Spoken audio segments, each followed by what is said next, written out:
अस्सलाम वालेकुम दोस्तों, मैं हूं अरीज और आप हैं इस वक्त मेरे यूट्यूब चैनल अरीशान नावल्स पर।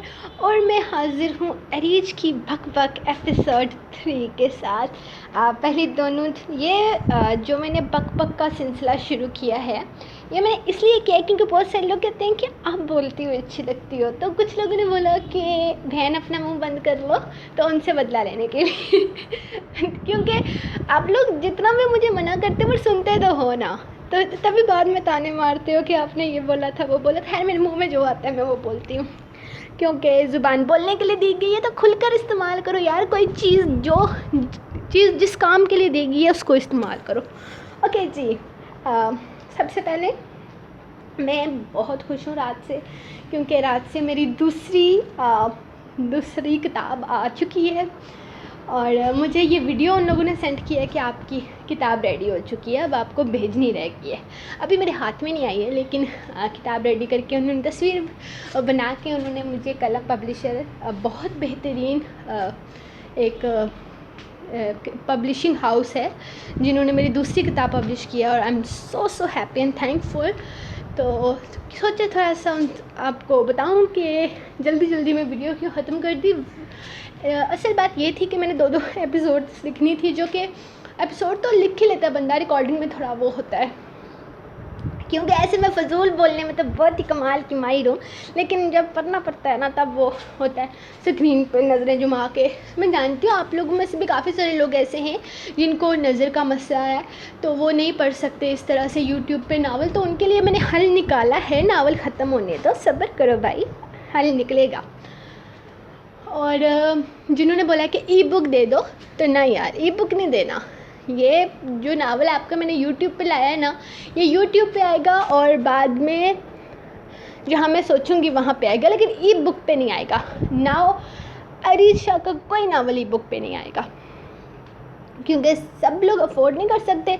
और जब तक सब लोग मेरे खासकर जो स्पेशल वाले रीडर्स हैं वो ना पढ़ें, तो फिर यार मज़ा ही नहीं है, कोई स्वाद ही नहीं है। ओके, तो अब मैं बात करती हूँ। मुझे इंस्टाग्राम पे नए सवाल आए हैं जो कि काफ़ी मज़े के हैं। तो किसी ने बोला कि आप अपना स्केड्यूल बताएं कि आप इतनी मसरूफ़ हैं, ये भी करती हैं वो भी करती हैं, पता नहीं क्या क्या करती हैं। यार मैं कुछ भी नहीं करती हूँ कुछ भी नहीं करती, मैं वेली वांगी बंदी हूँ, टोटल वेली। लेकिन फिर भी अगर आप लोग जानना चाहते हो कि मेरी रूटीन क्या है, तो मैं बता देती हूँ। सबसे पहले सुबह मॉर्निंग में जागते हैं, तो ऑब्वियसली जो आप सब लोग करते हैं सेम वही। फिर तैयार श्यार होके नाश्ता वगैरह करके एकेडमी जाना पड़ता है, तो तकरीबन मैं 8:45 बजे के करीब तैयार हो जाती हूँ। तो भाई मुझे एकेडमी छोड़ के आते हैं, वहाँ से फुल मौज मस्ती की, पढ़ना वरना तो हमने है नहीं, फुल मौज मस्ती की, टीचर्स के साथ मजाक किया, मज़े के उल्टे सीधे काम किए। और समोसे रोज़ खाती हूँ मैं, मोस्ट फेवरेट, आलू से बनी हर चीज़ मेरी फेवरेट है, और ख़ासकर समोसे, क्योंकि हमारे जो कैंटीन वाले हैं ना अंकल, वो इतने मज़े के समोसे बनाते हैं ना कि किसी दिन आप आओ मेरी एकेडमी में, मैं आपको समोसे खिलाऊंगी। ये होगी मेरी तरफ से आप लोगों के लिए पार्टी। और अपने पल्ले बहुत कम खाती हूँ, पल्ले मतलब अपनी तरफ से बहुत कम खाती हूँ। हम लोगों ने ना शर्त लगा के रखी होती है। तो आजकल ना जो हमारी शर्तें चल रही हैं ना, हमारा जो हिस्ट्री की बुक है ना, उस पर काफ़ी मुश्किल चीज़ें आ रही हैं, खासकर इंग्लिश और हिस्ट्री काफ़ी ज़्यादा डिफ़िकल्ट है। मैं हिस्ट्री में बहुत अच्छी हूँ, लेकिन इंग्लिश में मैं एकदम लूज़र। तो इंग्लिश पे ना ऐसा है कि जिसको टेस्ट नहीं आएगा वो पार्टी करवाएगा हम लोग रट्टे मार के जाते हैं कि कहीं पार्टी ना गले पर जाए। तो आजकल मैं बड़ी लाइक हो गई हूँ इंग्लिश में, क्योंकि रोज़ बहुत रट्टे मारने पड़ते हैं। और फिर आप खुद सोचो कि 30 रुपये का एक समोसा है और 5 लड़कियाँ हैं हम, तो 150 रुपया तो हमारा निकल जाता है। और हम ज़्यादा खर्चा नहीं करते, हम बहुत कम मुनासिब खर्चा करते हैं, 150 रुपया हमारा पार्टी में निकल जाता है। तो आप खुद सोचो कि अच्छा है ना, दूसरों के पल्ले से खाओ, मेहनत करो, और फ़ायदा भी तो अपना ही हो रहा है। तो मैं अब रोज़ रट्टे मार के जाती हूँ।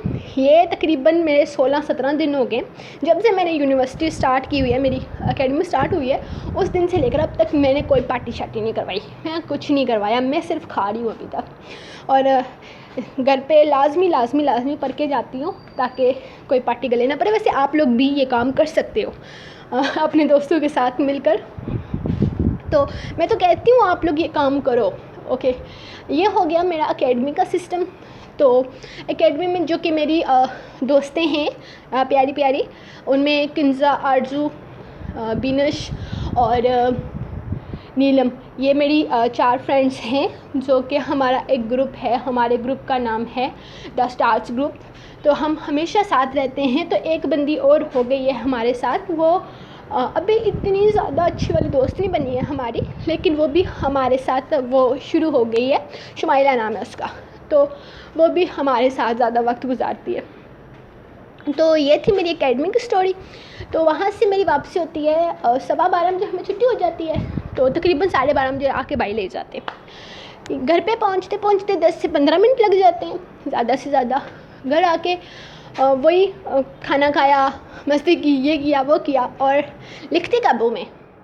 लिखती हूँ यार, कोई टाइमिंग नहीं है मेरे लिखने की। हो सकता है सुबह एकेडमी जाने से पहले मैं 1000-2000 वर्ड्स लिख कर जाऊँ, क्योंकि सुबह के वक्त ना आफ्टर नमाज बहुत सारा टाइम होता है 9 बजे तक। तो बहुत काम किए जा सकते हैं उसमें। मैं अपना रूम साफ़ करती हूँ क्योंकि बाद में मम्मा के लिए हो जाती है तो उनके लिए मुश्किल हो जाती है। तो अपना जो गंद होता है ना, मैं खुद साफ़ करके जाती हूँ। कभी कभी लेट हो जाऊँ तो नहीं करती। तो उसके अलावा पौधों में पानी डालती हूँ, ये लाजमी काम है मेरा, क्योंकि ये बचपन की आदत है, अब की नहीं। ये ऐसे शुरू हुई कि मेरी मम्मा को बहुत ज़्यादा पौधे लगाने का शौक़ है, मतलब बहुत ही ज़्यादा। और उनसे ये जरासीम मेरे में भी आ गए, तो मुझे भी पौधे लगाने का बहुत शौक़ है। तो सुबह सबसे पहले हमने ये काम करना होता है कि हम अपने पौधों को पानी देते हैं, जो कि मैं आपको किसी दिन अपने पौधे भी दिखाऊंगी, या एक बारिश की वीडियो में मैंने दिखाए भी थे। हमारे घर में ना बकरियां बहुत आती हैं लोगों की, और लोगों की बकरियां आके ना सारे पौधे खा जाती हैं। तो इतना उनको, उनके पीछे भाग भाग के ना उनको भगाते हम। इतनी सीढ़ियाँ हैं ना हमारी, आप यकीन करो, हम 3rd फ्लोर पे रहते हैं और यहाँ पे इतनी सीढ़ियाँ हैं ना, सारी बकरियाँ पूरे मोहल्ले की जमा होके ऊपर हमारे घर में आके हमारे सारे पौधे सफाया कर जाती हैं। तो हमारा जो मेन गेट है ना, वो थोड़ा छोटा है, मतलब उससे ना कूदी मार के आ जाती है। तो ये काम ना बड़ा गलत है। तो अब बड़ा वाला गेट लगवाएंगे जिससे वो बकरियां कूदी ना मार सके। अच्छा, कूदी मतलब वो कूदना, छलांग मार के आ जाना, हाँ वो वाली।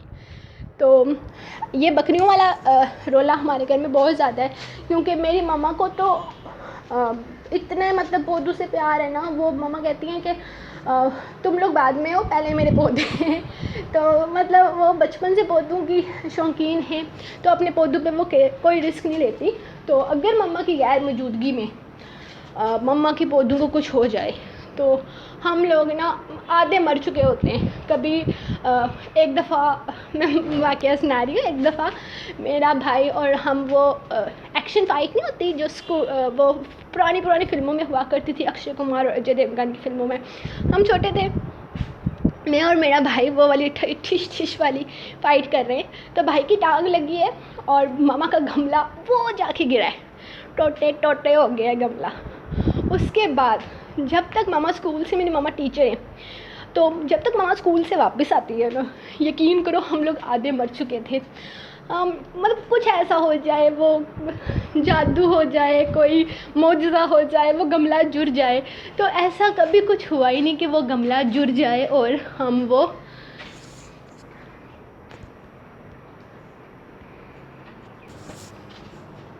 हो जाए, कोई हो जाए, लेकिन कुछ नहीं हुआ, कुछ भी नहीं। नको, बहुत ही बुरा हाल हुआ हमारा। उसके बाद क्या बताऊँ, मेरे मामा के पास ना एक स्टिक होती थी जो कि येलो कलर की प्लास्टिक के साथ बनी हुई थी, और हम उसको उसको पीलू कहा करते थे। हमने उसका निक नेम रखा था, और उस पीलू से हमें इतनी मार पड़ी थी ना कि वो कभी बुलाई नहीं जा सकती। तो ये वाक़या मैंने इसलिए सुनाया क्योंकि ये हमारे पोतू से हमारी मम्मा की मोहब्बत है, जो कि हमसे ज़्यादा वो अपने पोतू से प्यार करती है। तो ये वाली मोहब्बत मेरे अंदर भी कन्वर्ट हो चुकी है, और मुझे भी पोतू से बहुत जालिम किस्म का इश्क है। तो जी, ये होगी पौधों की बात। अभी ये मैं पानी डालती हूँ, वहाँ से शुरू हुआ था, किस्सा आगे चला गया। तो हाँ, ये मेरा डेली का काम है। उसके बाद मैं क्या करती हूँ, फिर आके मैं सोती भी हूँ, ये मैंने बताया नहीं, मैं सोती भी हूँ। गर्मियों में सोती हूँ, सर्दियों में बहुत कम, कभी कभार अगर नींद आ जाए या बंदा तबीयत ठीक ना हो तो बंदा सो जाता है। तो मेरी 2 से लेकर तकरीबन 4:30 बजे तक सोना वोना हो जाता है। उठ के फिर मैं मोबाइल यूज़ करती हूँ। मेरा मोबाइल यूजिंग टाइम बहुत कम है, मतलब ये नहीं है कि मैं हर वक्त फ़ोन पे लगी रहती हूँ, मेरा ये काम नहीं है। हाँ ये है कि जब मुझे मैसेज आ जाए अरीज़ या हीर का तो फिर वो चेक करना पड़ता है, क्योंकि बाद में गालियाँ भी तो पड़ती हैं ना दोस्तों से। तो हाँ ये वाला काम मैं थोड़ा हल्के हाथ से करती हूँ। ये मैं चेक करती रहती हूँ थोड़ी देर के, हर थोड़ी देर के बाद मोबाइल चेक करती हूँ कि व्हाट्सएप पे या फिर वो फेसबुक पे या अदर इंस्टाग्राम पे इन दोनों का मैसेज ना आया। अगर इन दोनों चैनलों का मैसेज नहीं आया हुआ फिर मैं रिलैक्स हूँ, फिर कोई काम नहीं है। उसके बाद शाम को उठते थोड़ा सा उस वक्त मैं लिखती हूँ, थोड़ा सा मतलब 1000 वर्ड्स उस वक्त मैं लिख लेती हूँ। उसके बाद रात का खाना शाना मैं नहीं बनाती, रात के खाने की ज़िम्मेदारी सारी आप ही की है। तो आप ही वो जो भी बनाती है वो कल दिन तक चल जाता है। ऐसा नहीं है कि हम हर टाइम पे अलग अलग डिशेस बनाते हैं, ना जी, ऐसा कोई सिस्टम नहीं है हमारा। शुक्र अल्हम्दुलिल्लाह हम रात को खाना बनाते हैं तो वो कभी कभी सुबह तक चलता है, कभी कभी दोपहर तक भी चल जाता है। तो ज़्यादातर सुबह तक ही चलता है, नाश्ते में ख़त्म हो जाता है तो दोपहर में जो खाना बनता है वो रात को भी चल जाता है। इस तरह से होता है। उसके बाद रात का खाना जैसे मैंने बताया वो आप ही बनाती है, उससे मेरा कोई लेना देना नहीं, कुछ नहीं। मतलब किचन के काम से मेरा अभी तक कोई लेना देना नहीं है। ये नहीं मुझे बनाना नहीं आता, I am a good cook. मोटी मोटी चीज़ें बना लेती हूँ मैं। जो तो ज़रा मुश्किल काम है ना वो मुझसे नहीं बनता, जैसे लस्सी वाला साग, बड़ा गोश्त, वो और ऐसी और मुश्किल डिशेस, कौरमा, बिरयानी, ये मुझसे नहीं बनती अभी, कभी ट्राई नहीं किया। तो जब आपकी शादी हो जाएगी तब मैं करूँगी। तो उसके बाद और हाँ फिर रात के खाने के बाद फिर लिखती हूँ थोड़ा सा। और तो दोपहर में मेरी जाने इश्क़म की किस्त इसी तरह वक्फे में कंप्लीट हो जाती है। अभी इस फ़ोन को रिकॉर्ड करने से पहले मैं जाने इश्क़म की एपिसोड लिख रही थी, जो कि मैंने आधे से ज़्यादा लिख ली थी। तो जाने इश्क़म की रिकॉर्डिंग करती हूँ मैं कभी 9 बजे, कभी 10, कभी 11, यानी कि जब मैं टोटल फ़ारग हो जाती हूँ। क्योंकि रात के जो काम है रात के जो कामों में काम होते हैं ना, उसका होता है कि 7 बजे के बाद जब खाना खा के फ़ारग हो जाओ तब थोड़ी सी पढ़ाई करनी पड़ती है अपनी, क्योंकि ज़ाहिर सी बात है यार, एडमिशन ले लिया तो पास भी तो होना ही है ना। तो फिर वो जैसा कि मैंने सुबह बताया कि वो हम चट्टी बोलते हैं, चट्टी पड़ जाएगी तो वो पार्टी पड़ जाती है हमें 150 रुपया वो हराम हो जाता है। तो वैसे दोस्तों पे खर्च करना हराम तो नहीं होता, लेकिन ये कोई उससे पूछे, किंसा से पूछे जो कि इतने दिनों से बेचारी करवा रही है। हाँ तो इसलिए मेहनत करनी पड़ती है और इस मेहनत की वजह से कुछ ना कुछ हासिल हो जाता है। तो उसके बाद जी मेरी पढ़ाई के बाद जब मेरी तैयारी हो जाती है, सब कुछ हो जाता है, उसके बाद मैं रिकॉर्डिंग करती हूँ। रिकॉर्डिंग करने के फ़ौरन बाद मैंने मन आशिक़ क़ल्बे यार हस्नम की एपिसोड लिखनी होती है। वो 12 बजे तक कंप्लीट और 12 बजे अरीज बेहोश, कभी कभी 1 बजे तक, कभी 1:30 बजे तक। वो अरीज सलीम को पता होगा कि मैं कब तक उससे बातें करती हूँ, क्योंकि मेरी आखिरी जो होती है ना, जो भी ऐप हो, फेसबुक हो, व्हाट्सएप हो, कुछ भी हो, वो मैं अरीज से बात करने के दौरान ही कभी कभी मेरा फ़ोन मेरे मुंह पे गिर जाता है और मैं बेहोश पड़ी होती हूँ। तो मेरा 12 बजे के बाद किसी भी टाइम पर वो फौतगी हो सकती है। तो मेरी तकरीबन ऑलमोस्ट मैं 2 बजे तक, 1:30 बजे तक, 1 बजे तक, मतलब 2 तक रूटीन सैटरडे नाइट तक ही जाती है। अदरवाइज़ हर हाल में मेरी 12 बजे के बाद मेरी कोई चांस नहीं है ऑनलाइन रहने की, क्योंकि मेरी नींद मुझ पे इतनी तारी हो जाती है ना कि मैं चलते फिरते मुंह खोल के उबासियाँ ले रही होती हूँ और चल रही होती हूँ।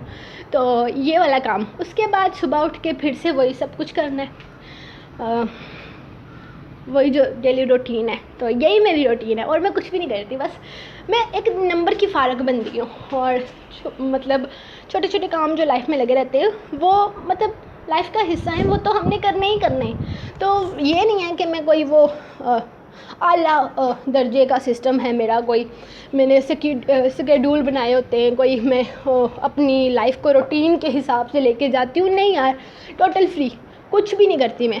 उसके बाद अगर मैं शेड्यूल की बात करूँ ना, तो एक चीज़ का होता है, मैं एक चीज़ का बना के रखती हूँ, वो होता है जनवरी की 1 तारीख को मैं लिखती हूँ कि मैंने कौन कौन से नावल इस साल लिखने हैं, नावल के हवाले से, बस यही एक चीज़। और हर साल जब शुरू होता है तब एक कसम खाते हैं कि हम ये काम कभी नहीं करेंगे। तो इस साल मैंने कसम खाई थी कि मैं झूठ नहीं बोलूँगी, जो कि पूरी नहीं हुई। मैंने बहुत झूठ मारे हैं, पर रच के मैंने झूठ बोले हैं। और मैं जब भी झूठ बोलती हूँ ना, तो मुझे वो वाली कसम याद आती है, हाय अल्लाह मैंने कसम तोड़ दी। तो फिर माफ़िया मांगती हूँ, अल्लाह जी माफ़ कर दीजिए, गलती हो गई, मैं अगली दफ़ा ऐसा नहीं करूँगी। लेकिन फिर थोड़ी टाइम गुजरता है यार, आजकल की दुनिया ना झूठ पे मबनी है, तो झूठ मुँह से निकल जाता है, कभी भी निकल जाता है, फिसल जाता है। तो हाँ, अगले साल मैं ये वाला वादा कभी नहीं करूँगी, क्योंकि ये वाला वादा मैंने बहुत तोड़ा है। तो ये मैंने पिछले साल मैंने 9 नावल्स लिखे थे कि मैं लिखूँगी। मतलब हर साल ना मैं टारगेट रखती हूँ कि मैंने ये वाला नावल हर कीमत पे इस साल लिखना है। तो इस साल भी मैंने जनवरी की 1 तारीख को 9 नावल की लिस्ट बनाई थी, जिसमें मेरा 5वां चल रहा है अभी, और 9वां महीना लग गया है। ये जो लॉन्ग नावल सब कुछ दस्ते तारीम की वजह से हुआ, क्योंकि वो बहुत ही लंबा चला गया था, तो उसकी वजह से थोड़ा मसला हो गया है। और उसके बाद तू इश्क तू जुनून, ये भी काफ़ी ज़्यादा लंबा चला गया था, तो इसको बाद में ई-बुक में लॉन्च किया मैंने। तो हाँ, जो कि मेरी लास्ट ई-बुक थी। तो हाँ, ये नावल इतने छठे महीने तक यही दोनों चलते रहे, जिसकी वजह से मैं अपना जो उसके अलावा दूसरा नावल है उस पर फोकस नहीं कर पाई। जागीर जानम भी लिखा, लेकिन जो मेन था ना मेरे बाकी के 6 नावल, वो पता नहीं किधर गुम हो गए। तो अभी मैंने 12वें महीने से पहले वो वाले नावल भी ख़त्म करने, उफ कितना काम है अरीज को। तो ये मेरे 9 नावलों की लिस्ट थी, जिसमें अभी 5वां चल रहा है, नहीं बल्कि 5वां नहीं, एक दस्ते दारम था, उसके बाद एक तू इश्क तू जुनून था, एक जागीर जानम था, ये तीनों कंप्लीट हो गए। उसके बाद मनाशी कल्बे यार हस्तम और जाने इश्कम, ये 5 ये चल रहे हैं, 5वां चल रहा है अभी। तो अभी 4 नावल लेफ़्ट है, वो भी मैंने इसी साल पे ख़त्म करने थे, ताकि अगली जो लिस्ट है वो भी मेरी ऑलमोस्ट तैयार ही है, जो कि 2023 की नावल है। तो ये वाला मसला है कि अब मैंने कैसे ये नावल ख़त्म करने हैं। बाकी मेरी लाइफ फुल मस्त है, इन्जॉयमेंट है, कोई टेंशन नहीं है अल्लाह पाक के करम से, और अल्लाह कोई टेंशन ना दे। तो ये थी मेरी रूटीन। तो अगर आपको मेरी रूटीन पसंद आई है तो लाइक कर दो यार, लाइक करने में कुछ नहीं जाता। तो मेरा चैनल सब्सक्राइब करो यार, इसके 10,000 करो ना, इसके 10,000 कर दो यार, प्लीज़ कर दो। हाय, मैं थक गई हूँ चल चल के। तो अभी मैं आपको बताऊँ, मेरे फ़ोन ने अभी पटाखी खाई है, गिरा है मेरे हाथ से और ठाक करके ज़मीन पर बजा है। मैंने सोचा मेरी स्क्रीन गई, लेकिन पिछली साइड से वो बजा था ज़मीन पे। मेरी स्क्रीन बिल्कुल सलामत, अल्लाह पाक का करम है। मैं इस 13 तारीख को इस अपने मोबाइल फ़ोन की 4थी सालगिरह मनाने वाली हूँ, और ये वाला फ़ोन बेस्ट फ़ोन है। मैं कहती हूँ आप लोग सब लोग, बाकी ये टेक्नो, ये आईफोन, ये सब को छोड़ो यार, आप सब लोग सैमसंग का टैब लो, ठीक है। ये कभी नहीं टूटेगा, कभी ख़राब नहीं होगा, ये जितनी ज़िंदगी चल रही है आपका साथ निभाएगा, मुझे तो कम से कम ऐसा लगता है। क्योंकि जब से मैंने लिखना शुरू किया ये मेरे पास है, और अब तक ये मेरे पास है, इसमें कभी कोई ख़राबी नहीं। एक बार इसका पावर जैक मसला कर गया था, तो हमने उसको चेक करवाया, तो वहाँ पे जब उन अंकल ने दुकान पे उसको लगाया ना, तो वो फ़ौरन से चलना शुरू हो गया। तब मुझे पता चला पावर जैक मसला नहीं कर गया था, इसका चार्जर मसला कर गया था। फिर नया चार्जर लिया तो फिर से ठीक हो गया मेरा फ़ोन, में वापस कर ले आई। तो ये अब तक 4 साल से चल रहा है, इसकी 4थी सालगिरह मैं इसको अपने साथ मनाऊँगी। और ये वाला फ़ोन मैंने सिर्फ 8,500 रुपये में लिया था, जबकि टेक्नो वाला जो फ़ोन है ना, वो मैंने 16,500 रुपये में लिया था, जो कि बिल्कुल भी अच्छा नहीं है यार। उसके 2 एपिसोड्स लिखो आप, बैटरी डन, ख़त्म, कोई बैटरी नहीं देता। और ये वाला फ़ोन इसमें सुबह से लेकर शाम तक लिखते रहो, बस लिखते रहो, तब भी इसकी बैटरी नहीं जाती, इतनी अच्छी इसकी बैटरी है। तो ये वाला बेस्ट फ़ोन है, बेस्ट है। तो ये मेरा साथी है। इसके अलावा मेरा एक और साथी है जिसका नाम एंकू है, एक छोटा सा डॉगी टेडी बेयर है जो कि बहुत ही मज़े का है, मैं कभी दिखाऊंगी आपको। तो वो वाला मुझे मेरे भैया ने गिफ्ट किया था जब मैं 16 साल की हुई थी, यानी कि आज से 7 साल पहले। हाँ, सातवां साल लगा हुआ उसको। तो इतना प्यारा वो फ़ोन है, इतना प्यारा सा है ना वो टेडी बेयर। एक दफ़ा हीर ने आप लोगों को दिखाया भी था, अगर किसी को याद हो तो उसका नाम मैंने इंकू रखा था उस ज़माने में। तो वो मुझे बहुत ज़्यादा पसंद है। अभी मेरी एज नहीं है, आई नो, टेडी बेयर से खेलने वाली एज नहीं है मेरी, लेकिन वो बहुत क्यूट सा है ना, तो उसको मैं हमेशा अपने साथ रखती हूँ। तो मेरी सारी फैमिली कहती है कि अरुक का दोस्त है इंकू। तो वो एक बहुत क्यूट है मेरे, आई थिंक मेरी बहुत क्यूट थिंक है। आपको क्यूट लगेगी नहीं लगेगी मुझे नहीं पता, लेकिन मुझे खुद बहुत पसंद है। तो बस यही सारी बातें, और फिर आऊँगी यार, मेरे पास बहुत सारी बातें हैं। मेरे ख्याल में वीडियो ज़्यादा लंबी नहीं करनी चाहिए यार, इतना भी तो नहीं, बर्दाश्त कितना करोगे। तो मैं नेक्स्ट वीडियो में आती हूँ अगली एपिसोड में, तब तक के लिए मुझे दें इजाज़त। कोशिश करूँगी जीस का हासिल की सेकंड एपिसोड भी आज ही पोस्ट कर दूँ, क्योंकि यू नो ज़ुबान पे नो कंट्रोल। तो अगर पक करना ही है तो फिर एपिसोड रीड कर दूँ तो ज़्यादा बेहतर है, क्या ख्याल है। तो देखती हूँ क्या करती हूँ। तो इंशाल्लाह मिलते हैं नेक्स्ट एपिसोड बक के नेक्स्ट एपिसोड के साथ। तो आती हूँ, तब तक के लिए अपनी राइटर को सॉरी, यहाँ पे राइटर नहीं है, जो ये बकवास करने वाली है वो तो राइटर नहीं हो सकती ना, तो बकवास करने वाली आपकी दोस्त। आप अपनी दोस्त को इजाज़त दें, मिलते हैं नेक्स्ट एपिसोड में, तब तक के लिए हाफिज़।